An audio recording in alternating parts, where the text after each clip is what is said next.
CM Chandrababu Naidu vision దూరదృష్టితో కూడినదని, చంద్రబాబు అపార అనుభవంతో రాష్ట్రానికి మళ్లీ మంచి రోజులు రాబోతున్నాయని రాష్ట్ర మంత్రి డాక్టర్ పొంగూరు నారాయణ తెలిపారు.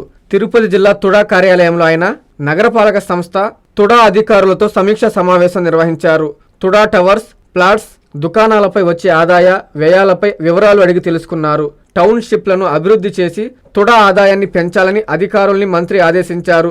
తుడా ప్రాజెక్టు నిర్మాణ పనుల్లో వేగం పెంచాలని సూచించారు.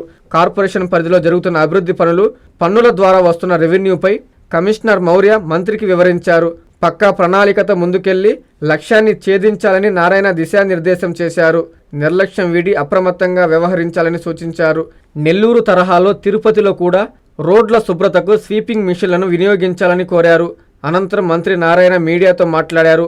సమీక్షలో joint collector, TUDA vice chairman Shubham Bansal, secretary Srikanth, రాష్ట్ర beautification corporation chairperson Mannuru Sugunamma, నగరపాలక సంస్థ తుడా విభాగాధిపతులు, టీడీపీ ముఖ్య నేతలు పాల్గొన్నారు.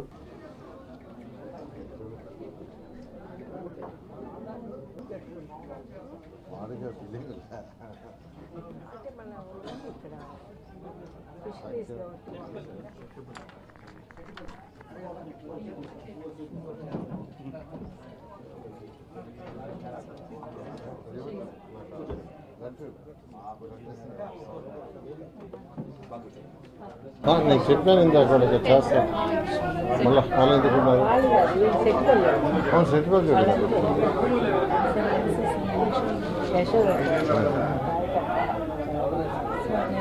తిరుపతి అర్బన్ అథారిటీ వారి చైర్మన్ గారు, అధికారులు, అదేవిధంగా మున్సిపల్ కమిషనర్ గారు మరియు వాళ్ళ అధికారులు, అదేవిధంగా గ్రీన్ కార్పొరేషన్ చైర్మన్ గారు, వీళ్ళందరి యొక్క దీంట్లో ఈరోజు అటు మున్సిపాలిటీని, అర్బన్ అథారిటీని రెండింటిని రివ్యూ చేయడం జరిగింది. జనరల్ గా ఎక్కడైనా ఒక లోకల్ బాడీ, అది మున్సిపాలిటీ కావచ్చు, కార్పొరేషన్ కావచ్చు, నగర పంచాయతీ కావచ్చు, పంచాయతీ కావచ్చు, ఎవరైనా ప్రజలు ఫస్ట్ కోరుకునేది తాగటానికి స్వచ్ఛమైన నీరు. స్వచ్ఛమైన నీరు కానీ లేకుండా ఉంటే అనేకమైన జబ్బులు వస్తాయి. అందువల్ల ప్రతి ఒక్కరు కోరుకునేది మొదట స్వచ్ఛమైన నీరు, తర్వాత వాళ్ళ ఇంటికి పోవటానికి రోడ్డు, తర్వాత కోరుకునేది రోజు యూజ్డ్ వాటర్, ఏదైతే బాత్రూంలో కానీ, టాయిలెట్స్లో కానీ, కిచెన్లో కానీ వచ్చిన వాటర్ని రోజు బయటికి పంపించేసే వ్యవస్థ, తర్వాత లైట్లు, ఇవి బేసిక్గా ఫస్ట్ కోరుకుంటారు. అంటే వర్షాలు వచ్చినప్పుడు నీళ్లు పోవటం, ఇవి అయిన తర్వాత అనేకమైనవి వాళ్ళు కోరుకుంటారు. పార్కులు కావచ్చు, లేదా ఫ్లైఓవర్లు కావచ్చు, కమ్యూనిటీ హాల్స్ కావచ్చు, ఇలా రకరకాలుగా కోరుకుంటారు. కానీ బేసిక్గా ఇవి ఇంపార్టెంట్. అయితే గత ప్రభుత్వం కొన్ని విషయాల్ని మర్చిపోయింది. ఇక్కడ తుడా టవర్స్ అని కట్టారు, అది ఆఫ్ కట్టి వదిలేశారు. ఉన్న డబ్బులు దాన్ని ఖర్చు చేస్తారు, ఉన్న డబ్బులు తీసుకుని దాన్ని ఖర్చు చేశారు. పోనీ అది పూర్తి చేశారంటే అది చేయలేదు, పూర్తి చేసిన దాంట్లో నుంచి కొంత ఇన్కమ్ వచ్చేది. ఇది కరెక్ట్ కాదు. ఎందుకంటే దాన్ని పీపీపీ మోడల్లో ఇచ్చేస్తుంటే ప్రభుత్వానికి ఒక పైసా ఖర్చు అయ్యేది కాదు, ప్రభుత్వానికి కొంత డబ్బులు వచ్చిండేవి. ప్రభుత్వానికి పీపీ మోడల్ ఎవరికైనా ఇచ్చినా 50%, 45%, 60%, 55% టెండర్ పెడితే వచ్చిండేది. ఆ రేషియో మనకు వచ్చిండేది, ఆ పని పూర్తి అయిపోయిండేది. అటు అర్బన్ అథారిటీ డబ్బులు వచ్చిండేవి. ఆ డబ్బులతో వెళ్తే మళ్ళీ వాళ్ళు రోడ్లు, లైట్స్, డ్రింకింగ్ వాటర్, అనేక ఇన్ఫ్రాస్ట్రక్చర్ ఇచ్చిండేవాడు. అందుకనే ఇప్పుడు రాష్ట్రంలో 123 మున్సిపాలిటీస్ ఉంటే 123 మున్సిపాలిటీస్లో అక్కడ ఉన్న మున్సిపాలిటీస్ కావచ్చు, అథారిటీస్ కావచ్చు, అర్బన్ అథారిటీస్ అందరికి ఇచ్చిన ఇన్స్ట్రక్షన్ ఏంటంటే ప్రజలకు అవసరమైన బేసిక్ ఇన్ఫ్రాస్ట్రక్చర్ని కంప్లీట్ చేయాలి. Drinking water high priority.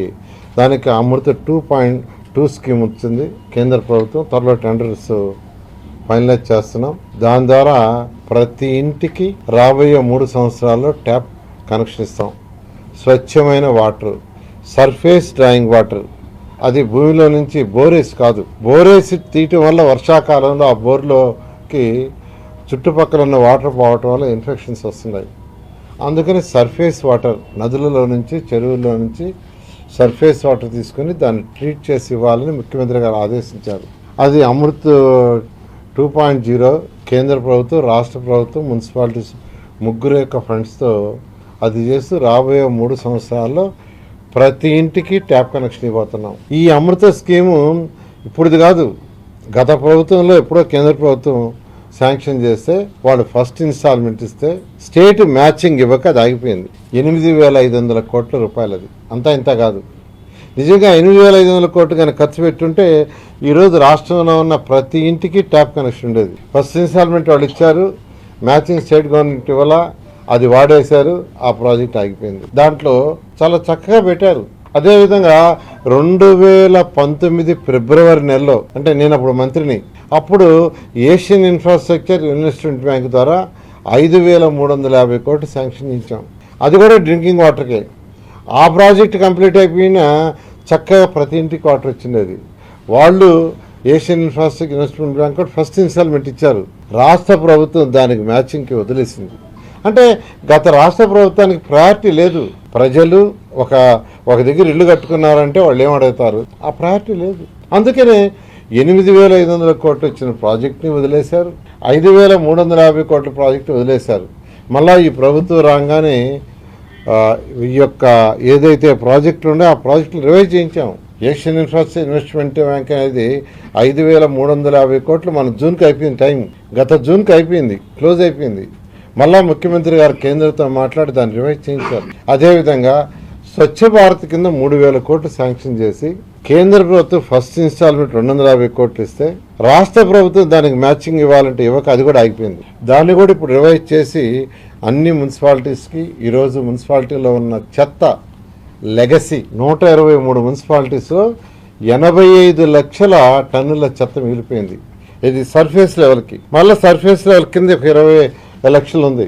ముఖ్యమంత్రి గారు గత అక్టోబర్ 2వ తేదీ మచిలీపట్నంలో స్వచ్ఛాంధ్ర స్వచ్ఛ భారత్ యొక్క మీటింగ్ జరిగేటప్పుడు శనివారం నాకు ఆదేశించారు, మంత్రి గారు మీకు ఆదేశిస్తున్నాను 2025 అక్టోబర్ 2వ తేదీకి 85 లక్షల లెగసీ చెత్తని తరలించాలంటే నిన్నటి వరకు 73 లక్షలు తరలించారు అధికారులు. రేపు అక్టోబర్ 2వ తేదీకి 85 లక్షలు పూర్తి చేస్తున్నాం. చెత్త పన్ను వేశారు, ప్రజల మీద కలెక్ట్ చేశారు, చెత్త మిగిలిచ్చేసిపోయారు 85 లక్షల చెత్త. అంటే గత ప్రభుత్వానికి ప్రయారిటీ లేదు. ఒక పక్క ఎన్జిటి సుప్రీంకోర్టులు ముటికాయలు వేస్తున్నాయి, వీటిలన్నిటిని క్లీన్ చేయండి, వీటి వల్ల అనేక రోగాలు ప్రజలకు వస్తున్నాయి అంటే గత ప్రభుత్వానికి అసలు పట్టించుకోవాలా. కానీ ఈ ప్రభుత్వం రాగానే కేవలం 1 year ఇచ్చారు మా ముఖ్యమంత్రి గారు. నాకు ముఖ్యమంత్రి గారు 1 yearలో క్లియర్ చేయాలని ఆదేశించారు. దాని ప్రకారం టెండర్లు పిలిచాం. ఎంతో వేగవంతంగా రోజు 65,000 టన్నుల లెగసీని బయటకు పంపించే మిషన్లు వచ్చేస్తున్నాయి. రేపు అక్టోబర్ 2వ తేదీకి ఎటువంటి పరిస్థితుల్లో కూడా 85 లక్షలు పూర్తి చేయడం జరుగుతుంది. ఆ తర్వాత గ్రౌండ్ కంటే కింద 1 అడుగు 2 అడుగులు 3 అడుగుల్లో ఎంత ఉందో డ్రోన్ల ద్వారా సర్వే చేసి దాన్ని కూడా డిసెంబర్ 31 పూర్తి చేయాలని ముఖ్యమంత్రి గారు ఆదేశించారు. ఆ విధంగా చేసి పరిశుభ్రమైన నగరాలుగా చేస్తున్నాం. మరొకటి, ఈరోజు ఈ రాష్ట్రంలో దాదాపు 7,000 టన్నుల చెత్త ప్రతిరోజు వస్తుంది. 123 మున్సిపాలిటీస్లో 7,000 టన్నులు. డెవలప్డ్ కంట్రీస్ చాలా స్టడీ చేశాను నేను. వాటిల్లో ఎలా చేస్తున్నారంటే మెజారిటీ కంట్రీస్లో వేస్ట్ ఎనర్జీ ప్లాంట్స్ వాడుతున్నారు. వచ్చిన చెత్తను తీసుకుపోయి అక్కడ జనరల్ వేస్ట్ దాంట్లో వేస్తే దాంట్లో బర్న్ అయ్యి ఎలక్ట్రిసిటీ ప్రొడ్యూస్ అవుతుంది, మళ్ళీ ఎలక్ట్రిసిటీ వస్తుంది. అటువంటి 2014-19లో నేను మంత్రిగా ఉన్నప్పుడు ఈ రాష్ట్రానికి ముఖ్యమంత్రి కాదు 10 ప్లాంట్లు అనౌన్స్ చేశారు, 10 శాంక్షన్ చేశారు. 10లో మేము ఉన్నప్పుడే గుంటూరు విశాఖపట్నం అడ్వాన్స్ స్టేజ్లో ఉంటే అవి 2 కంప్లీట్ అయినాయి. మిగతా 8 గత ప్రభుత్వం వదిలేసింది. ఎందుకంటే ఈరోజు గుంటూరు విజయవాడ పరిసర ప్రాంతాల్లో రోజు వచ్చే 1,400 టన్నులు తీసిపోయి దాంట్లో వేస్తున్నారు. అక్కడ బర్న్ అవుతుంది, ఎలక్ట్రిసిటీ వస్తుంది. ఎక్కడ డంప్ యార్డ్స్ లేవు. విశాఖపట్నం పరిసర ప్రాంతాల్లో కూడా రోజు 1,400 టన్నులు ఆ యొక్క వేస్ట్ ఎనర్జీ ప్లాంట్లు వేస్తున్నారు, బర్న్ అయిపోతుంది, ఎలక్ట్రిసిటీ ప్రొడ్యూస్ అవుతుంది. ఎక్కడ డంప్ యార్డ్స్ లేవు. అలాంటి గత ప్రభుత్వం 10లో 8 వదిలేసింది. మళ్ళా ఈ ప్రభుత్వం రాగానే మరొక 6 టేకప్ చేస్తున్నాం. దానికి కాకినాడ, నెల్లూరు, కడప, అనంతపురం టెండర్లు అయిపోయినాయి 4. మరొక 2, ఒకటి తిరుపతిలోను, మరొకటి విజయవాడ. అంటే గుంటూరు విజయవాడ కలిపి ఆ రోజు పెట్టాం. ఈరోజు అక్కడ 1,400 ఎక్సెస్ అయిపోయింది. అందులో విజయవాడలో మరొక 1000 టన్నులతోనూ, అదేవిధంగా తిరుపతిలో ఒక 600 టన్నులతోనూ శాంక్షన్ చేసాం. అవి 2 కూడా త్వరలో టేకప్ అవుతాయి. అవి చేయాలంటే 2 సంవత్సరాలు పడుతుంది. ప్రాజెక్టు ముందుకు రావాలంటే ఎందుకంటే ఈచ్ ప్రాజెక్టు యొక్క కాస్ట్ 350 కోట్ల నుంచి 450 కోట్లు పెట్టాలి పెట్టుబడి వాళ్ళు. ఇలా ఈ రాష్ట్రాన్ని నిజమైన స్వచ్ఛాంధ్ర స్వచ్ఛ భారత్ చేయడానికి ఈరోజు మున్సిపల్ శాఖ చేస్తుంది. హై ప్రయారిటీ ఈరోజు అధికారులకి, అటు అర్బన్ అథారిటీ అధికారులకైనా మున్సిపల్ కమిషనర్కైనా ఇచ్చింది ఏంటంటే ప్రజలకి నిత్యావసరాలైనటువంటి బేసిక్ ఇన్ఫ్రాస్ట్రక్చర్, మీరు డ్రింకింగ్ వాటర్కి ప్రయారిటీ ఇవ్వండి. Next road, drains, lights. Drains అంటే రోజు యూజ్ చేసే వాటర్ బయటికి ట్రీట్ చేసి పంపించడం, వర్షాకాలం వస్తే నీళ్లు ఫ్రీగా పోవటం, దానికి హై ప్రయారిటీ అని ఈరోజు చెప్పడం జరిగింది. అదేవిధంగా ఏదైతే తొడా వాళ్ళు ఒక టేకప్ చేశారో ఆ ప్రాజెక్టు ఇన్కంప్లీట్గా ఆగిపోయింది, అది కూడా రేపు జూన్ కంప్లీట్ అయ్యేటట్టుగా ఆ కాంట్రాక్టర్తో మాట్లాడాం. అవసరమైతే కొంత లోన్ రైజ్ చేసి ఇమీడియట్గా దాన్ని జూన్కి కంప్లీట్ చేసేసి ఎటువంటి పరిస్థితుల్లో కూడా జూన్ నెలాఖరాకి తొడా ఆఫీస్ని కంప్లీట్ తొడా వాళ్ళు టేకప్ చేసిన ఆ ప్రాజెక్టుని 100% కంప్లీట్ చేయడం జరుగుతుంది. అదేవిధంగా మున్సిపల్ కార్పొరేషన్ కూడా ఒక బిల్డింగు టేకప్ చేసి అది కూడా మధ్యలో ఆగిపోయింది, దాని గురించి కూడా అడిగారు. అది కూడా ఎలా చేయాలనేది ఆలోచిస్తున్నా, దానికి కూడా ఫండ్స్ ఏ విధంగా చేయాలి. ప్రజలకి ఎలక్షన్స్కి ముందు ఈ ఎన్డీఏ ప్రభుత్వం అనేక ప్రామిస్ చేసింది మేనిఫెస్టోలో. ఆ మేనిఫెస్టోలో ఒక్కొక్కటి తీరుస్తూ వస్తున్నాం. దాదాపు మెజారిటీ ఇచ్చాం. సూపర్ 6 ఏదైతే ఉన్నాయో మెజారిటీ అంటే పెన్షన్స్ 3,000 నుంచి 4,000 చేస్తా ఉన్నాం, వికలాంగులకు 6,000 చేసాం, అదేవిధంగా కిడ్నీ పేషెంట్స్ అంటే 10,000 చేసాం, బెడ్ మీదే ఉండి అటెండర్ సపోర్ట్ కావాల్సిందే 15,000 చేసాం. ఇవన్నీ డబ్బులుండి కాదు, మేనిఫెస్టోలో చెప్పాం, ప్రజలకు మాట ఇచ్చాం చేయాలనే ఉద్దేశంతో. అదేవిధంగా మహిళలకు 3 ఉచిత గ్యాస్ సిలిండర్లు అది ఇచ్చాం, దానికి కూడా డబ్బులు లేవు. తల్లికి వందనం కింద ఒకే రోజు 10,000 కోట్ల రూపాయలు 10,000 కోట్ల రూపాయలు 65 లక్షల మంది పిల్లలకి వేశారు, అది కూడా డబ్బులుండి కాదు, ప్రజలకు మాట ఇచ్చాం చెయ్యాలి. రైతు సోదరులకు 20,000, అందులో 6,000 కేంద్ర ప్రభుత్వం, రాష్ట్ర ప్రభుత్వం మిగతా 14,000 ఇస్తూ ఫస్ట్ ఇన్స్టాల్మెంటు 67 లక్షల మందికి ఇవ్వటం జరిగింది. అదేవిధంగా ఉచిత బస్సు ప్రయాణం, మహిళలకు ఉచిత బస్సు ప్రయాణం ఈ రాష్ట్రంలో దాన్ని స్టార్ట్ చేసాం. ఇవన్నీ డబ్బులుండి కాదు. ఎలక్షన్స్కి ముందు మేనిఫెస్టోలు ఏది పెట్టామో మాట ఇచ్చామో చేయాలనే ఉద్దేశంతో 1 by 1 ఈ రాష్ట్ర ప్రభుత్వం చేస్తూ at the same time development కూడా ఉండాలి. డెవలప్మెంట్ లేకుండా ఉంటే యువత భవిష్యత్తు అంధకారం అవుతుంది. యువతకు భవిష్యత్తు ఉండాలంటే ఇండస్ట్రీస్ రావాలి, ఇండస్ట్రీస్ వస్తేనే వాళ్ళకి ఉద్యోగాలు వచ్చాయి, ఇండస్ట్రీస్ వస్తేనే రాష్ట్ర ఆర్థిక స్థితి పెరుగుతుంది, జిఎస్టీలు పెరుగుతాయి, అనేక ట్యాక్సులు వస్తాయి, వాటి ద్వారా రాష్ట్రం యొక్క ఆర్థిక స్థితి పెరుగుతుంది.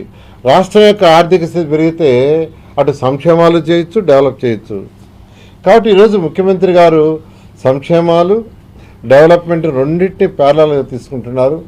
అందుకని అనేక కంపెనీలు రాష్ట్రానికి ఇన్వెస్ట్ చేశారు. గత ప్రభుత్వం చేసిన అరాచకాల వల్ల, వాళ్ళ పాలసీల వల్ల ఎంతోమంది రాష్ట్రం నుంచి ఇండస్ట్రీస్ వెళ్ళిపోయారు, ఎవరు రాలా. అయితే మా ముఖ్యమంత్రి గారి మీద ఉన్న నమ్మకంతో ఈరోజు ఎంతోమంది వస్తున్నారు, ముందుకు వస్తున్నారు. వాళ్ళందరికీ యాక్చువల్గా ల్యాండ్స్ ఇస్తున్నాం, బేసిక్ ఫెసిలిటీస్ ఇస్తున్నాం, సబ్సిడీ ఇస్తున్నాం. అయితే ఏ ఇండస్ట్రీ రావాలన్నా minimum 1.5 year, 2 years, 3 years, 4 years పడుతుంది. ఇండస్ట్రీస్ అంటే ఏదో 1 రోజు 2 రోజుల్లో పెట్టలేరు. It is a long process. ముఖ్యమంత్రి గారి యొక్క విషయం ఎప్పుడు లాంగ్గా ఉంటుంది, లాంగ్గా ఆయన ఆలోచిస్తాడు. అందువల్ల ఈరోజు ఈ రాష్ట్రాన్ని అనేక ఇబ్బందులున్నా ముఖ్యమంత్రి గారికి ఉన్న అపార అనుభవంతో ముందుకు తీసుకుపోతున్నారు. ఈ నేపథ్యంలో నా శాఖకు సంబంధించి యాక్చువల్గా ఎన్ని ఇబ్బందులున్నా ఈరోజు 1 by 1 చేసుకుంటూ వస్తున్నాం. ఇక్కడ మాస్టర్ ప్లాన్ ఒకటి ఫైనలైజ్ చేయాల్సి ఉంది, అది కూడా యాక్చువల్గా త్వరలో చేస్తారు. తర్వాత సెట్టిపల్లి విలేజ్ యొక్క ల్యాండ్స్ గురించి యాక్చువల్గా మంత్రి గారితో కూడా మాట్లాడాను, ఫైల్ వీలైన తొందరలో క్లియర్ చేయమని. వాళ్ళు కూడా యాక్చువల్గా నాకు వచ్చారు, నన్ను అడిగారు.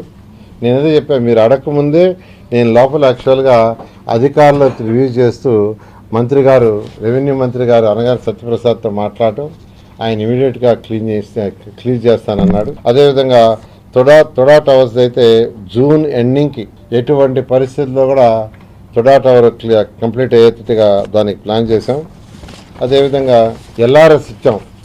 గత ప్రభుత్వం చేసిన అనేక అవకతవకల్లో లేఅవుట్స్ కానీ బిల్డింగ్స్ కానీ ఇష్టం వచ్చినట్టు కట్టారు.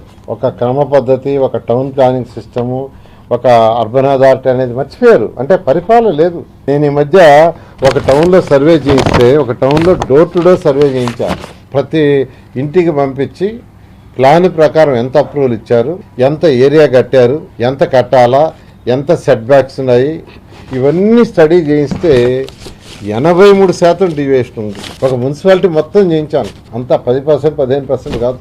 అందుకనే యాక్చువల్గా ముఖ్యమంత్రి గారికి చెప్పి ఈ ఎల్ఆర్ఎస్ బీఆర్ఎస్ అడిగాము. ఎల్ఆర్ఎస్ అయితే లాస్ట్ క్యాబినెట్లో అయిపోయింది, దాన్ని ఆల్రెడీ అధికారులకు ఇచ్చాం, దాన్ని ప్రాసెస్ చేసి కంప్లీట్ చేయమని. అదేవిధంగా బీఆర్ఎస్ కూడా వర్క్ చేస్తున్నాం. అయితే ముఖ్యమంత్రి గారు ఒకటే చెప్పారు, ఈ ఎల్ఆర్ఎస్ బీఆర్ఎస్ ఫర్దర్గా కన్స్ట్రక్షన్ చేసేటప్పుడు అప్రూవల్ చేసేటప్పుడు పర్ఫెక్ట్గా చూడండి. శాటిలైట్ పిక్చర్లు ఎవ్రీ మంత్ తీసుకుంటున్నాం. శాటిలైట్ పిక్చర్లని టౌన్ ప్లానింగ్ కూడా తీసుకోండి. శాటిలైట్ పిక్చర్ ప్రకారం ఎవ్రీ మంత్ డీవియేషన్ స్టడీ చేసి ప్లాన్కి డీవియేషన్కి తేడా ఉంటే ఇమీడియట్గా యాక్షన్ తీసుకోమన్నారు. అందువల్ల రాష్ట్ర ప్రజలందరికీ చెప్తున్నాను, ఫర్దర్గా ఎవరన్నా బిల్డింగ్లు కట్టుకోదలుచుకుంటే రూల్స్ అండ్ రెగ్యులేషన్స్ కట్టండి. రూల్స్ అండ్ రెగ్యులేషన్ చాలా లిబరలైజ్ చేసాం. టౌన్ ప్లానింగ్లో రూల్స్ అండ్ రెగ్యులేషన్ లిబరలైజ్ చేసాం, సెట్ బ్యాక్స్ కానీ అన్నీ. అందువల్ల నేను అందరికీ రిక్వెస్ట్ చేసి చెప్తున్నాను, మీరు డీవియేషన్స్తో కట్టుకుంటే తర్వాత ఇబ్బంది పడతారు.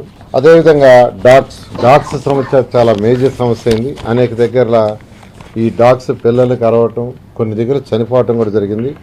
దాని మీద సుప్రీంకోర్టుకు పోయారు. సుప్రీంకోర్టు చాలా క్లియర్గా ఈ డాగ్స్ని స్టెరిలైజ్ చేసి బయట ఒక దగ్గర పెట్టండి, ఫుడ్ గిడ్ ఏదన్నా ఉన్నా కానీ అక్కడికి తీసుకుపోయి ఇవ్వండి, కానీ రోడ్లలో ఇవ్వద్దన్నారు. దాన్ని కూడా అధికారులకు రాష్ట్రం అంతా ఇన్స్ట్రక్షన్ ఇచ్చాం. ఇక్కడ మేడం కూడా చెప్పాను, వీలైనంత తొందరలో ఒక స్పెసిఫిక్ డేటు ఎప్పుడు లోపల నాకు చెప్పండి. ఆ డేట్కి డాగ్స్ని చంపకూడదు, వాటినన్నింటి ఒక ప్లేస్లో క్లోజ్లో పెట్టమన్నారు. ఫుడ్ అది కూడా అక్కడికి తీసుకుపోయమన్నారు. ఆ విధంగా చేయడం జరుగుతుందని తెలియజేస్తున్నాను. అదేవిధంగా అమృతలో ఒక 25 ml ఎస్టీపీ ఒకటి యాక్చువల్గా కావాలన్నారు, దానికి కూడా యాక్చువల్గా పర్మిషన్ ఇస్తున్నాము. అదేవిధంగా ఇక్కడ ఇందాక చెప్పినట్టుగా లెగసీ అయితే 2,21,00,20,000 చెత్త ఉంది. దాంట్లో ఈ రోజు వరకు 1,45,000 క్లీన్ చేశారు. బ్యాలెన్స్ కూడా అక్టోబర్ 2వ తేదీకి కంప్లీట్ చేయడం జరుగుతుంది. టీడీఆర్ బాండ్స్ అనేది యాక్చువల్గా రాష్ట్రంలో మేజర్ సమస్య. ఇది తణుకులో ఎక్కువ ప్రాబ్లం వచ్చింది. తణుకులో కేవలం ఒక 50 కోట్ల బాండ్స్ని 700 కోట్లకి యాక్చువల్గా 750 కోట్లకి ఇచ్చేశారు. ఈ బాండ్స్లో జరిగే మిస్టేక్ ఏంటంటే ల్యాండ్ అక్విజిషన్కి ప్రభుత్వం రోడ్డు వేయదలుచుకున్నది, ల్యాండ్ కావాలి, ఎవరైతే ల్యాండ్ ఉందో తీసుకునేటప్పుడు బాండ్స్ 4 రెట్లు ఇస్తాం అక్కడ వాల్యూకి, అక్కడ ఉన్న రిజిస్ట్రేషన్ వాల్యూకి, ఆ సర్వే నెంబర్లో ఉన్న రిజిస్ట్రేషన్ వాల్యూకి. కానీ గత ప్రభుత్వాలు ఏం చేశారంటే ల్యాండ్ ఒక దగ్గర ఉంటుంది, వాళ్ళు ఇచ్చే సర్వే నెంబర్ ఎక్కడంటే టౌన్ సెంటర్లో, అంటే వాళ్ళున్న దగ్గర స్క్వేర్ యార్డ్ 5,000 అయితే అదే టౌన్ సెంటర్లో ఎక్కడైతే 1,00,000 2,00,000 ఉందో ఆ డోర్ నెంబర్ ఇచ్చేశారు. ఆ డోర్ నెంబర్ ప్రకారం బాండ్ 4 రెట్లు అబ్నార్మల్గా వెళ్ళిపోయింది. ఇది ఒక పెద్ద కేసు. సరే, దాన్ని ఇంటెలిజెన్స్ విజిలెన్స్ వాళ్ళు యాక్చువల్గా పరిశీలి చేస్తున్నారు. ఏదేమైనా ప్రజలు ఇబ్బంది పడకూడదని దానికి కూడా కోర్టుకు పోవడం జరిగింది. వాళ్ళు కోర్టుకు పోతే కోర్టు ఏమి ఇచ్చిందంటే ఒరిజినల్ వాల్యూ ఎంత ఉందో దాని ప్రకారం ఎవరైతే ఒప్పుకుంటారో వాళ్ళకి ఇచ్చేయమన్నారు. దాని ప్రకారం తణుకు బాండ్ కూడా అంటే రియల్ వాల్యూకి చాలా మంది క్లియర్ చేసి ఇంకా క్లియర్ చేయాలా. ఇక్కడ తిరుపతిలో మొత్తం ఈ ప్రభుత్వం వచ్చేటప్పటికి 1000 ఈ రోజు వరకు పెండింగ్ కానీ వచ్చినాయి కానీ 1077 ఉన్నాయి. అందులో 709 ఇష్యూ చేశారు. 360 బాండ్లు ఇంకా ఇవ్వాలి. ఈ 368లో కూడా లీగల్ సమస్యలు ఉండే 59 ఉన్నాయి. ఆ లీగల్ సమస్యలు పూర్తయితే అవి ఇస్తారు. అదేవిధంగా అబ్రాడ్లో ఉండేవాళ్ళు ఒక 30 మంది ఉన్నారు. అదేవిధంగా స్క్రూటినీలో అధికారుల దగ్గర స్క్రూటినీలో మరొక 40 ఉన్నాయి. ఒక 162 పెండింగ్ ఉన్నాయి. ఇవన్నీ కూడా వీలైనంత తొందరలో క్లియర్ చేయమని చెప్పాను. రాష్ట్రంలో విశాఖపట్నం, గుంటూరు, తిరుపతి ఈ మూడిట్లోనే ఎక్కువగా టీడీఆర్ బాండ్ బ్యాలెన్స్ ఉన్నాయి. మిగతా దగ్గరలంతా అయిపోయినాయి. ఈ మూడింటి కూడా స్పెషల్ డ్రైవ్ చేస్తున్నాం. వీలైనంత తొందరలో వీటిని కూడా క్లియర్ చేయడం జరుగుతుంది. అయితే ఒకటి ప్రజలకు నేను చెప్పేది ఏంటంటే ఏదైతే వాళ్ళు షార్ట్ ఫాల్స్ చేస్తారో వాటిని వీలైనంత తొందరలో క్లియర్ చేసుకోవాల్సిందిగా నేను తెలియజేస్తున్నాను. ఈ విధంగా ఈరోజు అటు మున్సిపల్ అర్బన్ అథారిటీ యొక్క తిరుపతిని గురించి డిస్కస్ చేయడం జరిగింది. ఖజానా ఖాళీ అయినా బడ్జెట్లో ప్రొవిజన్స్ పెద్ద చేయలేకపోయినా ఈరోజు ముఖ్యమంత్రి గారు ఒకటే ప్రజలకు మాట ఇచ్చాం, సంక్షేమాలు చేస్తూ డెవలప్ చేయాలని చెప్పడం. దానికి ఈరోజు ఎన్డీఏ ప్రభుత్వం ఈ రాష్ట్రంలో ఉండేది, అటు కేంద్రంలో కూడా ఎన్డీఏ కేంద్ర ప్రభుత్వంతో కూడా ఈరోజు కోఆర్డినేట్ చేసుకుంటూ ఈరోజు మున్సిపాలిటీ చేస్తున్నాం. ఖచ్చితంగా రాబోయే 3 సంవత్సరాల్లో ఈ మున్సిపాలిటీలో బేసిక్ ఇన్ఫ్రాస్ట్రక్చర్ అన్నిటికీ ఇవ్వడం జరుగుతుంది. నారాయణ మాతృసేవా పథకం అమ్మతనానికి కమ్మనైన పథకం. సుమారు 1500 విలువ గల నారాయణ బీబీ హెల్త్ కిట్ ఉచితం. అవుట్ పేషెంట్స్ కు ప్రతి నెల డాక్టర్ ఫీజు ఉచితం. అల్ట్రాసౌండ్ స్కానింగ్ ఉచితం. గర్భిణీ స్త్రీలు కాన్పు కోసం కానీ ఇతర అవసరమై హాస్పిటల్లో చేరినప్పుడు బెడ్ ఛార్జీలు ఉచితం. ప్రాథమిక వైద్య పరీక్షలు ఉచితం. మందులు ఉచితం. బ్లడ్ బ్యాంక్ నందు అవసరమైన వారికి రక్తం ఉచితం. 5 నుండి 9 నెలల గర్భిణీలకు ప్రతి నెల చెకప్ సమయంలో ఉచిత డ్రై ఫ్రూట్ బాక్స్ మరియు వేరుశెనగ చిక్కీలు ఉచితంగా ఇవ్వబడును. బిడ్డ పోషణ నిమిత్తం తల్లికి 3000 రూపాయల నగదు అందించబడును. కాన్పు కోసం అంబులెన్స్ ఉచిత పికప్ సదుపాయం కలదు. నెల్లూరు నగర పరిధిలో నారాయణ మాతృసేవా పథకం, నెల్లూరు.